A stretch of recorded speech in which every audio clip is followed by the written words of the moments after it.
Welcome to Afternoon Light, the podcast of the Robert Menzies Institute at the University of Melbourne.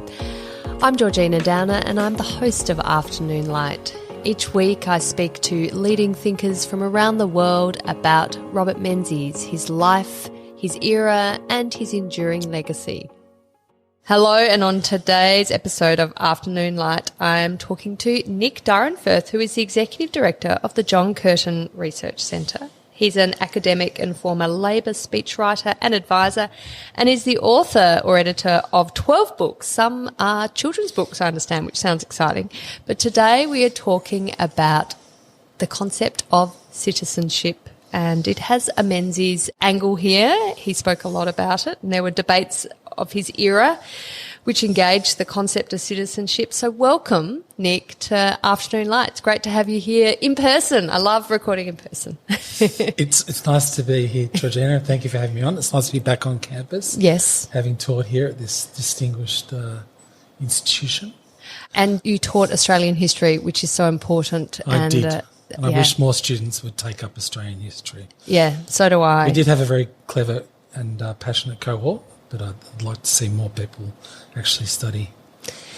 Yes, it's a very small cohort. It's a niche subject. It is niche. Yeah, whereas in the past it was quite a mainstream subject to study. So, you and I together on our opposite sides. Oh, yes, a unity ticket, but opposite sides of the political spectrum at least. But of course, Curtin and Menzies very, very fond of each other. We have, you might have seen in the exhibition, some lovely letters exchanged between Curtin and Menzies when they were one opposition leader, one prime minister, and they had a lovely friendship and a lovely respect for each other, despite obviously significant political differences and in a time of pretty difficult circumstances, of course, during World War II. So something for politicians in this day and age to bear in mind. I think that's still true today, despite I think people see this sort of rancour and partisanship, through the debates which are shown in 30-second grabs on television. True.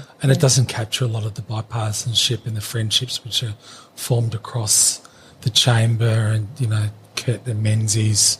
There are debates about how friendly they were. I think Menzies was actually on friendly terms with Chifley. Yes. And was very emotional when Chifley passed away. And Doc Evatt came to Menzies' daughter Heather's wedding. So, it even went beyond Curtin and Chifley. But tell me, Nick, let's get back to the topic at hand, citizenship. Tell me about how Australian citizenship developed as a concept. And that's a big question, so the abridged version. Yeah, it's a bit like asking how long is a piece of string. Yeah. And people have been debating what is citizenship, what defines a citizen since Aristotle, Plato, etc., etc. I think in Australia the defining aspect of citizenship is its lack of definition. Yeah. It's mentioned once in the Constitution. I'll come to that in a moment. It was not created when we became a federation in 1901. That said, during the 19th century, in the lead up to federation, and there were federation convention debates in the previous decade where citizenship, actually was explicitly referred to in the Constitution. It was removed for the word subject. But they spoke about citizenship. They spoke about what it meant to be a good citizen, sort of duties and obligations that you owed to others. But even in 1948, when the Chifley Labor government passes the Nationality and Citizenship Act, which has now become the Australian Citizenship Act, and it was enacted in early 1949, it tells us how an individual might become a citizen or lose that citizenship, but nothing about what that citizenship entails. As I mentioned before, our Constitution mentions it once in the now infamous Section 44, I'll quote it, in regards to, quote, citizens of a foreign power. Yeah. So citizenship really has been this amorphous concept which has been developed through acts of legislation, constitutional readings by the High Court, especially common law interpretation, administrative practice, as I would argue, and argued a very long time ago in a now archaic journal article, by the way in which politicians and political parties talk about citizenship and what being a good citizen is all about. Even today, if you look at the acts, there was a preamble inserted into the act in 1993. No legal consequences attached, and I'll read it out directly. This is what it tells us about Australian citizenship. It represents formal membership of the community, a common bond involving reciprocal rights and obligations, uniting all Australians while respecting their diversity, and persons granted Australian citizenship enjoy these rights, undertake to accept these obligations by pledging loyalty to Australia and its people, and by sharing their democratic beliefs, and by respecting their rights and liberties and upholding and obeying the laws of Australia. Perhaps the last clause there is about the only sort of clear aspect. What does it mean to have reciprocal rights and obligations? It's not spelt out. Now, whether that's I'm ambivalent about a Bill of Rights. Most English-speaking democracies now have a Bill of Rights. I think it would be tremendously difficult to require a change to the Constitution and obviously a referendum. And as you know, Menzies found out, to his displeasure, in 1951, it requires serious hurdles to get a referenda up. They're notoriously difficult to get up. And, in terms of a Bill of Rights, you look at the experience of the United States, which has a Bill of Rights from an 18th century, isn't it, a Bill of Rights. So you're crystallising what are considered inalienable rights at a point in time. And 100 years, 200 years, 300, 400 years in time, those rights might seem a little bit anachronistic. The right to bear arms. I mean, we look at that as Australians and think, well, that's bonkers. A right to bear arms? I mean, are you in the state of sort of constant civil war, vigilantism? Is it, what about a police force? What about armed services? Can't they be the ones who worry about bearing arms and we just live peacefully? And all the complexities that flow from that one right that's enumerated in the US Bill of Rights, which will never be changed, I would say, will never, ever be changed. The campaign you can mount against it would be too powerful in the United States context, and so they're stuck with it. Yeah. So, again, when it comes to mounting a campaign to change the Constitution to insert a Bill of Rights in Australia, I think you can easily shoot it down because you say, well, what are those rights then? Yeah. And are they just a list of very simple rights? That's contested territory. And even probably the foremost authority on this, T.H. Marshall, who was a sociologist writing in the 1950s, went through the sort of 3 stages of development of citizenship. Civic citizenship, which had kind of been fulfilled by the end of the 18th century, political citizenship, which had largely been filled by the end of the 19th century, and then development of, citizenship as an understanding of full participation in the community by granting sort of social and economic rights. And that's continued through the 21st century. But, I think T.H. Marshall would be sort of bamboozled by some of the rights that people are claiming these days. Yeah. So just bringing it back to the Australian debate around citizenship, and it's really interesting you raised Section 44, which, of course, in 2018 became particularly pertinent because that reference to a foreign power, you had quite a few members of Parliament who had not renounced citizenship of Great Britain, which, of course, Australians were part of, had British citizenship in the early days and were considered British subjects. So Britain wasn't considered a foreign power back then, but, of course, with the evolution of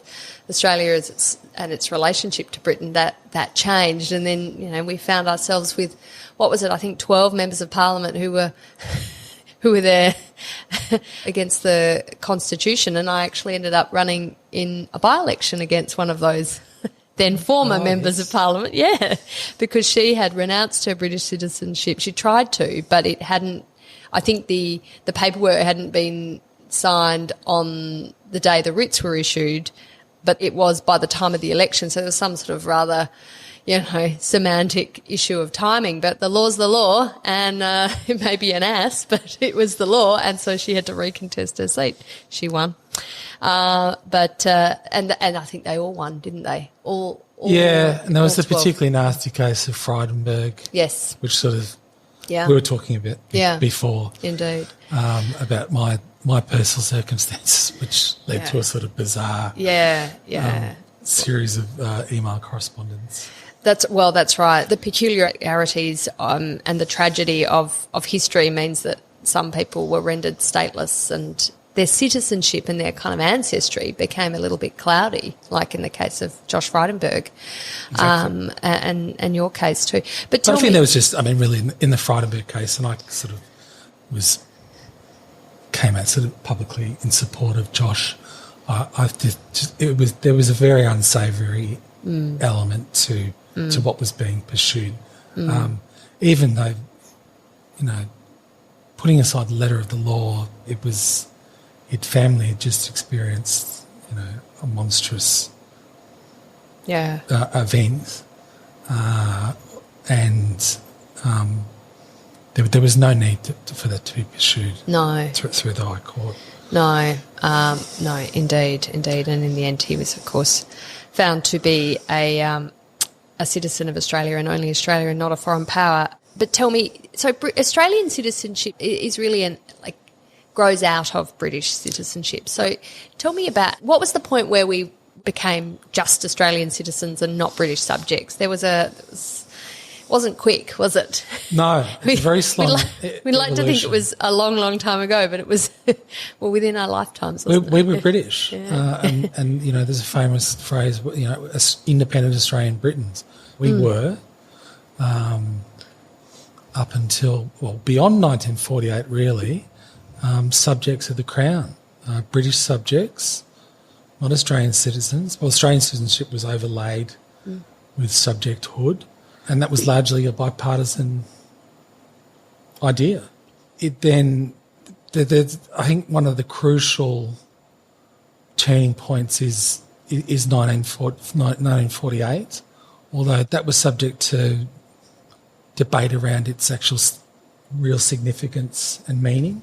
The Chifley government introduced the Nationality and Citizenship Act of 1948. Why? Well, Canada and Great Britain had decided to grant colonies the right to make separate citizenship laws or its dominions.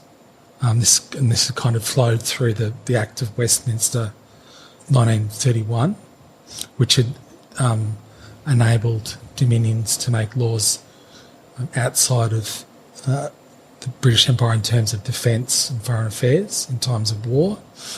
It's a very sort of complex subject, and I don't want to go down that rabbit hole. Yeah, sure. But the other animating purpose of the Act was the Chifley government, and in particular Arthur Calwell, the Immigration Minister, were planning a mass scheme of immigration, which for the first time was not going to be restricted to Britishers. We're looking at sort of Northern Europe, then eventually Southern Europe, Italians, Greeks.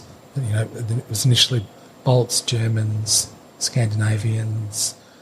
But all under that auspices of white Australia, of course, at that time. So it was an expansion of the concept of white Australia from just being British, so Anglo-Irish, to, okay, well, we can have continental Europe join our population as part of the sort of broader conception of the community of white people. Is that how that was captured?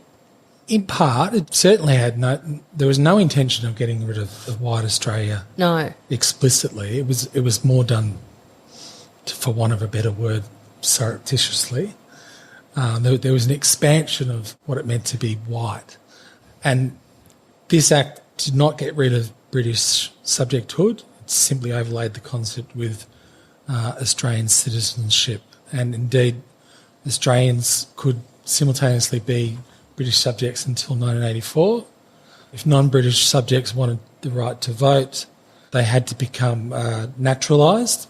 This then turned them into British subjects, which is, why the Act was really introduced.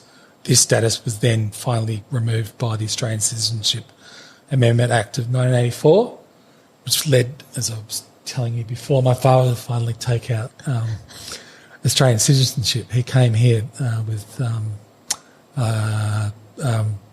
Holocaust survivors, including my grandmother, ironically as £10 poms. They'd become naturalised British citizens. And he was just a British subject. He was voting in Australian elections. He attended this August institution. Yeah. So he came out as a young boy then. Very young boy. Yeah. So it's a very strange concept to get your head around, that someone is, in Australia for sort of 3.5 decades, but not an Australian citizen. But very much sees himself as Australian. Because there was no opportunity for him to become a citizen was the problem. There was no. If you were British citizen, well, just didn't need to. You just didn't need to. So why would you bother? He could have become that. But if you're an Italian citizen, the Chifley's 1949 Nationality and Citizenship Act was a sort of lure, wasn't it? You could actually come as an Italian or a Greek or whatever to Australia and become an Australian citizen. Yeah. But also a British subject. Yes. But Menzies was opposed to this bill, wasn't he? I mean, it passed. And he was. Yeah. He didn't overturn it. No, he did not. I think you need to understand the broader context. It was very much part of his campaign against the Chifley Labor, what he called the socialistic agenda, which was all augmented by what I think was the foolhardy decision to attempt to nationalise the banks in 1949. Menzies was essentially arguing that citizenship was an organic idea. It was a moral and civic expression. It was about the ways in which citizens express their independence. It was about virtues, good values, home ownership, which we might talk about a bit later. It was central to his idea of citizenship. He and others thought, so just to reiterate, it was very much conceived of as a moral and organic category, not some kind of sort of bureaucratic status that government should impose. And that very much tied in with the broader argument that he was making, that the Chifley government was holding on to many of this kind of wartime restrictions and rationing, which was impeding what he saw as the innate freedoms of Australians.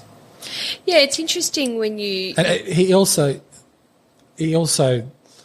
and others also thought, they argued, I think it was a specious argument, that this was a precursor to the destruction of the British Empire. That's right. I think you quote in the piece you write that he said the bill would sever the crimson thread of kinship and was part of a sinister plan to liquidate the British Empire. It's good political rhetoric there, and of course you've got an election afoot. So the debate is absolutely fascinating. Yes, to liquidate the British Empire. There's another Liberal MP, Archie Cameron, who thought, and he's actually technically right, he said, quote, "To be an Australian citizen seems to me utterly ridiculous. It is a contradiction in terms. There is no such person as an Australian citizen." Did that resonate? No. No. There's no mass rallies, there's no mass movement, no. And Menzies doesn't overturn the legislation. People voted for and against legislation, not necessarily on party lines. So Percy Spender voted for the legislation. He voted for the legislation because essentially he said that it provided a definition of the citizen stripped bare. So no matter how it was acquired, it conferred no special rights on citizens. Whereas you had, on the other side, the Labor renegade and former New South Wales Labor Premier Jack Lang voted against the legislation part out of his animus towards Chifley and Co., but part because he accepted Spender's point. He said, well, why are we introducing an Australian Nationality and Citizenship Act which doesn't actually spell out what citizenship means? And then he went on to argue that we should be adopting a Bill of Rights, and we should be far more specific about what it means to be a citizen in Australia. He also used some spicy language. I have no doubt Jack Lang would use spicy language. He described the legislation as a badge of ridicule and pity. Was that the first time in Australia we witnessed spicy political rhetoric when it came to debates over citizenship? No, but it's coming back to something we discussed earlier. That was very interesting. As I said, we didn't have this concept, and it's sort of there's 48, and then there's more sort of formal changes in 1984, 1986. And again in 2007. One of the very interesting, which I found in my research, was women suffragists. Now, women didn't get the vote federally until 1903. I think Victoria was very laggardly. I think just trying to remember the date off my head. It might have been another decade. I should remember this. Decade, I know South Australia was first, wasn't it? But when women's suffragists spoke about citizenship, they didn't speak of desiring to become a citizen and exercising voting rights as a citizen. They presented themselves as, we are citizens.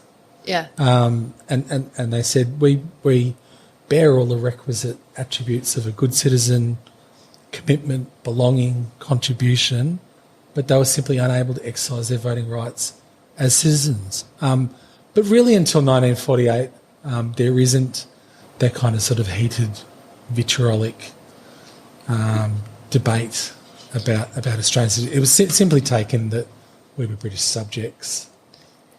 So Menzies comes to power in 1949, and of course it's the beginnings of the Cold War, the Iron Curtains come down, there's conflict in Korea, there's a lot of concern about the threat of global communism coming down from Australia's north and what that might do to democracy. There was a real sense that democracy was under threat as a way of governing and as a sort of a liberalising force.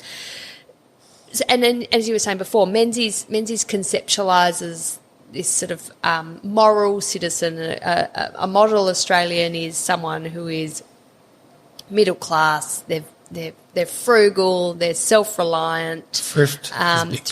Exactly. Their life is centred around a home and a nuclear family. They are male breadwinner. They are the male breadwinner. But I should say that was the Labor view as well. Yeah. The ideal citizen was a male breadwinner. How does the Menzies view of a citizen contrast with the Labor view? Is there a strong contrast there? We see a sort of a division along partisan lines? They both talked about independence. But Menzies was very much, his conception was independence from an overly interventionist state. And I think he tapped into the zeitgeist there during the late 40s and 1950s. He, as I said, as I mentioned earlier, it's very much a moral and organic conception. For Labor, it certainly was about independence, but it was about economic independence. It was about social justice understood in fairly limited economic terms, having a wage earners welfare state where independence was conceived as not freedom from government, but government allowing them to live lives free from want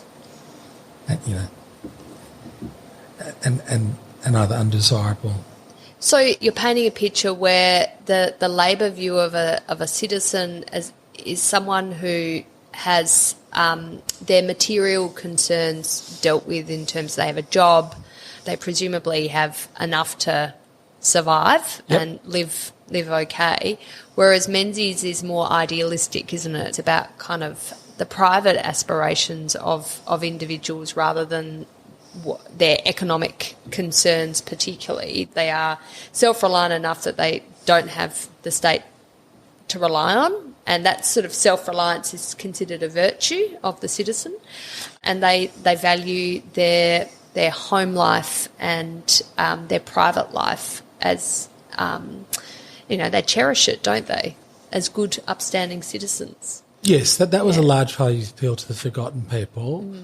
There's still a large crossover. I think both major parties saw citizenship as, fulfilling duties to one's family, to community, and the nation.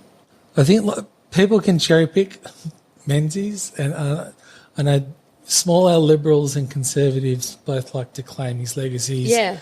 There are people like John Howard who say that he was, the exemplar of bringing together the two strands of the Australian centre right. It's interesting in the Forgotten People, and I'll sort of quote here directly. Menzies says this, and there is the emphasis on freedom, independence, the importance of the home and privacy. But he says this in 1942, individual enterprise must drive us forward. That does not mean we are to return to the old and selfish notion of laissez-faire. So he was not some kind of... No. Let it rip. No, free market. He would have probably may have fainted at policies of Thatcher and Reagan and others. But he goes on to say the functions of the state will be much more than merely keeping the ring within which the competition will fight. Our social industrial laws will be increased. There will be more law, not less. More control, not less.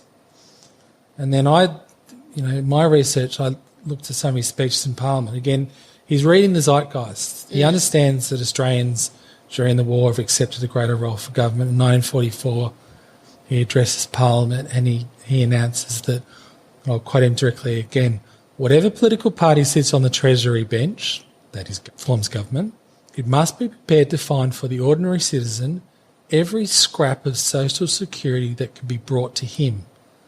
But that social security will mean nothing more than a false standard of living unless there is progress in Australia. So he's subtly differentiating himself what the Labor government is proposing. And it's certainly, it's obviously prosecuting the war effort at that point, but has well developed post-war reconstruction ideas, many of which Menzies...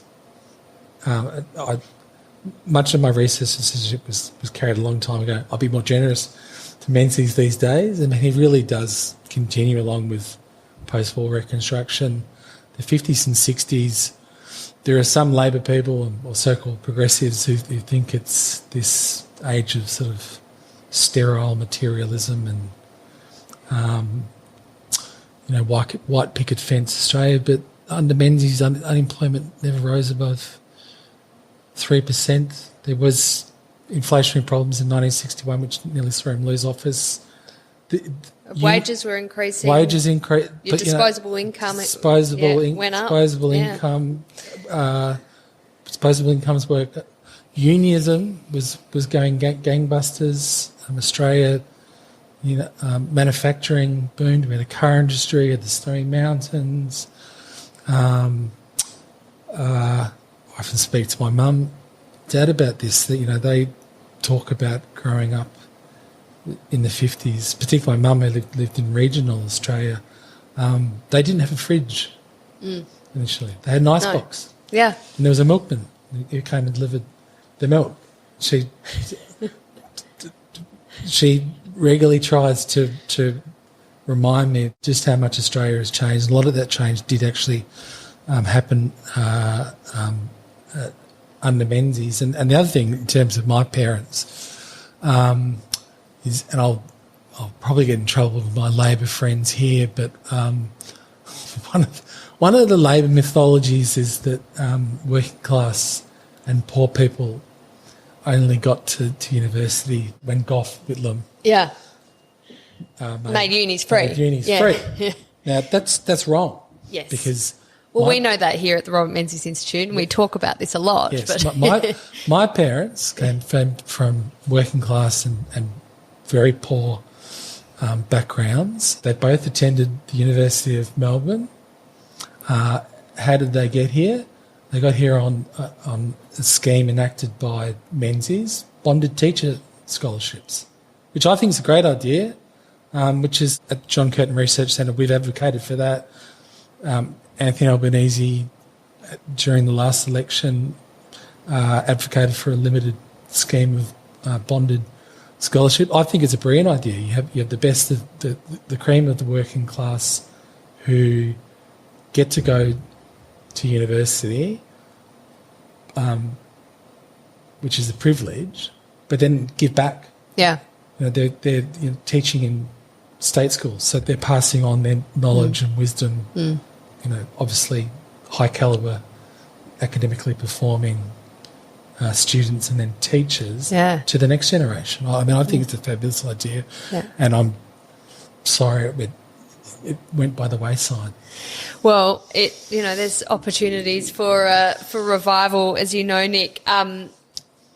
It's so true. So during the Menzies era, 49 to 66, you had a tripling of students attending Australian universities. The number of Australian universities went from, I think it was 8 to 16 during that period too. So this was an expansion of opportunity, not just to create a more educated workforce or, for just purely nation-building vocational reasons. They were really important. Of course, science and technology, really important at that time too.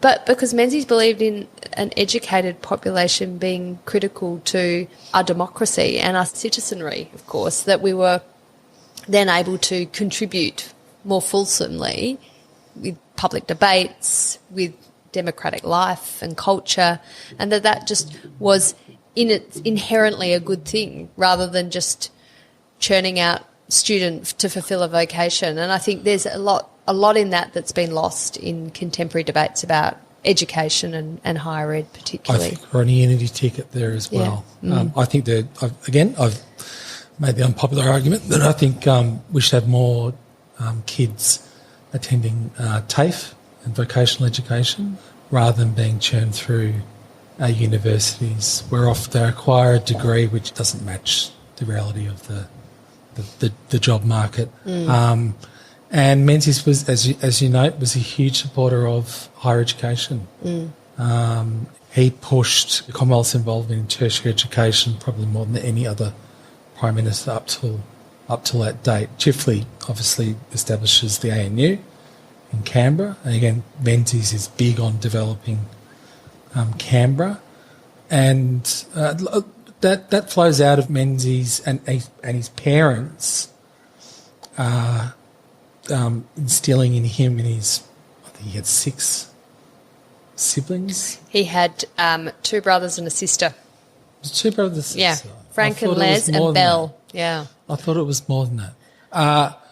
But they were all instilled. He was obviously, he won scholarships. Yeah, exceptional student. Yeah, but that was drilled into them. His dad was a storekeeper. It was drilled into them that education was vitally important. He was very well read. Looking at your marvellous museum here, you can see a very old edition of John Stuart Mill's On Liberty, which clearly influences him and his thinking, and he applies that, I think, the Australian context with the wonderful phrase that I've used. He talks about the sturdy independence of the middle class as being the backbone of the nation. But he's clearly very well read. I'm riffing off another historian here, but he's probably the most, between the time of Alfred Deakin, who was a smaller liberal or protectionist, and then was co-founder of one of the first iterations of the Liberal Party, and Gough Whitlam. I would argue that Menzies was probably the most well-read of our prime ministers during that long period between sort of the Federation decade, where Deakin is the dominant federal politician of the age, and the 1970s with Gough's ascension as Gough drags Australia into the 1960s. Again, a point of contention. But tell me, I did want to ask you about Menzies' appeal to women. So the way Menzies is conceptualising this sort of ideal Australian citizen, or the Australian citizen, he obviously has his Forgotten People speech where he really couches it in terms of the middle class. These are people who are overlooked. They are not part of organised labour, but they're also not part of the sort of elite of society, well-connected, well-off. They're just the middle of the road Aussies. There is an appeal to women here that Labor misses out on as it conceptualises. You know, a lot of its language is about working when women are not in the workforce, and that represents an opportunity for Menzies, doesn't it, to appeal to some of the issues and the values that women are thinking about. And of course they're voting, which is so important when you're wanting to win elections. Exactly. You raise, I mean, in part this is just a product of its times. The workforce was male dominated. Women had entered the workforce during World War II to plug the gaps that had been left by servicemen who'd served overseas. But the expectation after the war was that they would return to the home to raise children and look after their family affairs and run the home. But the nature of the labour movement around the time of Menzies was highly blue collar. The unions were very highly industrialised,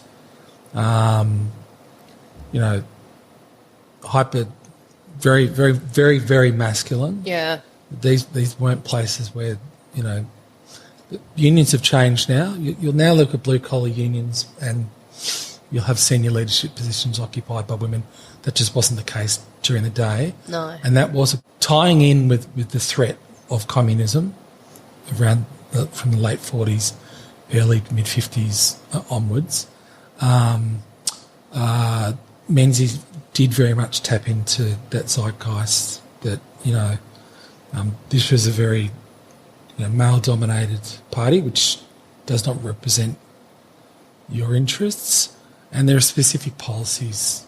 Again, I had a look at a pamphlet out there, specific policies like child endowment, increasing child endowment payments, which are specifically tailored to not just middle-class women, but also aspirational working people who wanted to get ahead. And I guess the final sort of concrete policy and ambition and rhetoric that he'd been building since 1942 was this emphasis on the sanctity of the home. Yeah. He talks about home's material, home's human, home spiritual. Home's spiritual. Yeah. And that tapped into the zeitgeist. Australian women, they'd lost brothers, husbands, or they'd been serving overseas. There was a great desire for stability and security, and the home very much, not just rhetorically, but materially encapsulated that desire. Whether you give Menzies direct credit for this, but the fact is home ownership rose from, I think it was about 40% to over 70%. Yeah, incredible increase. During that, his what I call his second coming between 1949 and 1966. We won't talk about the first 1939 to 41. Very that was a turbulent time for Menzies and for the centre-right. But that emphasis on home ownership is one of, I think, the less appreciated legacies of the Menzies era, that you saw an enormous increase in the number of Australians owning their own home. And as Menzies said back then, if you don't give people, their own home that they will want to, protect, how can you then expect them to fight and protect their own nation? There needs to be that sense of ownership of your private ownership of a piece of land, a piece of Australia that invests you in the country and gives you the confidence to give back through children, through private enterprise. I mean, this was all a nation-building project, but it was attractive both to men and women. It had and across the divide of education and levels of socio-economic status. Yeah. So it was a cross-class appeal, and again, this was one of his great points of differentiation, and being one of the Liberal Party's great points of differentiation with the ALP historically, probably not over the last 2 decades, was that Australia was a classless society, that it was wrong to divide people neatly into working class and middle class, or a upper middle class or ruling class stratum. Yeah. So Nick, before we finish, and I know we had lots of aspirations to get through. Menzies for hours. But I did want to talk to you about his attempt to ban the Communist Party, and this was a sort of longish-term project, and ultimately the High Court took a different view, and of course the Australian people took a different view about whether the law should allow people to be members of the Communist Party or not. But Menzies did want to ban the Communist Party. Did this show in the limits of citizenship? And I wonder here too whether there's a contemporary context when it comes to the foreign interference bill, with the threat of other governments trying to interfere in some of our domestic affairs. I mean, particularly over the interference of Chinese operatives here, or CCP operatives here in Australia. There seems to be a bit of repetition of history here when it comes to governments trying to stop nefarious influences on our citizenry. In short, to answer your question directly, yes, it did illustrate the limitations, because despite the Nationality and Citizenship Act of 1948, the rights to citizenship hadn't been spelt out. No. Menzies goes to the 1949 election explicitly promising to dissolve the Communist Party. He gets in a landslide. In April 1950, he introduces legislation which seeks to outlaw the CPA. Where it becomes problematic, and it's a contradiction here with his commitment to individual liberty, is it also targeted individual members, so it threatened them with the loss of rights, including freedom of expression and opinion, aspects of personal liberty. They were barred from employment in the Commonwealth Public Service and trade unions, and most critically, it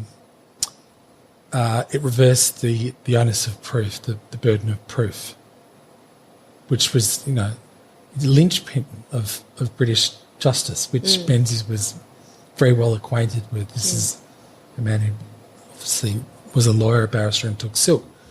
And ironically, when the High Court strikes down the legislation, but only on a technicality, it says Australia was not in a state of wartime. So it says you can't use the defence powers section of the Constitution to enact this legislation. So Menzies then goes to alter the Constitution via referendum 1951, which is a very turbulent affair. And ironically, Doc Evatt, H.V. Evatt, who had formerly sat on the High Court, who's his Labor leader now after Chifley's death. Labor initially passes the first reading of the legislation, by the way, before the High Court strikes it down, and then backflips. because the burden of proof and this idea that communists could be sort of named and they would have to prove that they weren't a communist. You know, there are echoes of this in America and what becomes known as McCarthyism. And it's actually Evatt who argues that he doesn't argue the case for communism, that the mainstream of the Labor Party is militantly anti-communist. It then splits over this issue a few years later. Evatt doesn't particularly handle the situation well. No, to say the least. To say the least. But Evatt actually said, I was reading through all the pamphlets, they issued all these pamphlets, and Evatt is actually saying it's offensive to British notions of justice. So it's really interesting. So it kind of throws back at Menzies many of the sort of central ideas and values that Menzies would have held central. But Menzies is obviously very concerned about the threat from outside, right? The threat of global communism from outside Australia to the functioning of Australia as a liberal democratic society, and that idea that if you're a communist, you're a member of the Communist Party of Australia, you are disloyal to Australia. You're subversive. You're wanting to bring down our whole way of life, our whole system of government. I wonder if you could comment on the echoes of that. Of course, we had a few years ago with ISIS. So we had Australian citizens going to Syria to fight for Islamic State. They had their citizenships cancelled rightly by so. The Australian government. That was fine under the law. The government was able to do that. I don't understand that there was any successful challenges to the legality of the Australian government's decision in cancelling the citizenship of these people. So it's become problematic in terms of their children. Of their children, exactly. But this sort of idea that if you're treasonous, you're engaged in activities that are supporting the other, the threat from outside, that you are not a citizen or you should be disqualified from citizenship.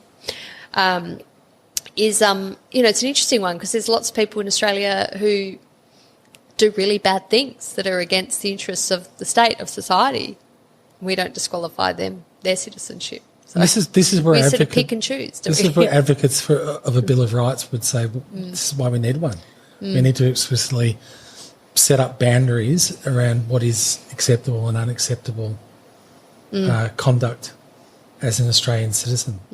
I mean, some people, on the hard left of the Labor movement, I think rather it's a bit more complex, and I think the charge was a bit unfair. I've termed Menzies pig iron Bob for a while because of what was actually a one-off shipment of iron ore exports to Japan, who would later become a direct enemy of Australia, and they've sort of regarded that with a fair dose of hyperbole as sort of treacherous.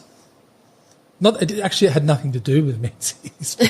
they would regard that, kind of sending off materials which could later be used against Australian troops and even the Australian homeland. And I think the counter argument to that at the time was that the Australian industry was in desperate need of income from Japan in order to prepare for war. And so if we weren't exporting, then we couldn't fund our preparations for war. And there was, the danger of companies like BHP at the time going bust without this sort of income. So, it was a difficult decision. But Menzies was pretty brave, went out there to Port Kembla, didn't he, and confronted the dock workers and who were supposed to be loading the iron ore onto the ship. And, he did that. I assume there was a certain level of personal risk in doing that, and he did that. It wouldn't and there's happen. photographs It now. I happen today. No. I mean, Menzies did that. I mean, when Deakin I spoke about Alfred Deakin before. He turned up to a rally in the inner west, which had actually been a bastion of smaller liberal protectionism, and gave an address, and was heckled, and it was very, very rowdy. But there was no sense that there was a physical threat to politicians, where I don't think we can take that for granted. No, and you look at a very peaceful country like Japan, which has almost no gun crime, and you see what happened to poor Shinzo Abe the other day. You can't take anything for granted. Nick, I have so many other things I want to ask you about, not least the legacy of the forgotten people in the Howard Battlers, Tony's Tradies and Quiet Australians, but for another day, I think. It's been lovely to chat with you, Nick Dyrenfurth. Thank you so much for your time today, coming on Afternoon Light. It's been wonderful to join you. Thank you. The Afternoon Light podcast is brought to you by the Robert Menzies Institute at the University of Melbourne. You can find more about the Institute and our podcast at robertmenziesinstitute.org.au. We're also on Twitter, on Facebook and LinkedIn. We look forward to you joining our show next week. Thank you.